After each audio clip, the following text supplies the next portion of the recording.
امریکہ نے ایران پر بڑے حملے کے لیے B-2 بمبار طیارے روانہ کر دیے۔ امریکی سینٹرل کمانڈ حکام کا کہنا ہے کہ B-2 بمبار طیارے روانہ کرنے کا مقصد طویل فاصلے سے حملہ کر کے نہ صرف ایرانی حکومت سے لاحق خطرے کو ختم کرنا ہے بلکہ مستقبل میں اس کی دوبارہ طاقت بحال کرنے کی صلاحیت کو بھی تباہ کرنا ہے۔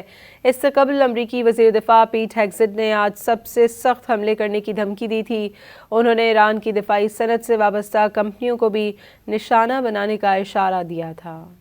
امریکہ نے ایران پر بڑے حملے کے لیے B-2 بمبار طیارے روانہ کر دیے۔ امریکی سینٹرل کمانڈ حکام کا کہنا ہے کہ B-2 بمبار طیارے روانہ کرنے کا مقصد طویل فاصلے سے حملہ کر کے نہ صرف ایرانی حکومت سے لاحق خطرے کو ختم کرنا ہے بلکہ مستقبل میں اس کی دوبارہ طاقت بحال کرنے کی صلاحیت کو بھی تباہ کرنا ہے۔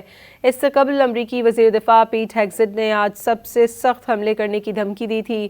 انہوں نے ایران کی دفاعی صنعت سے وابستہ کمپنیوں کو بھی نشانہ بنانے کا اشارہ دیا تھا۔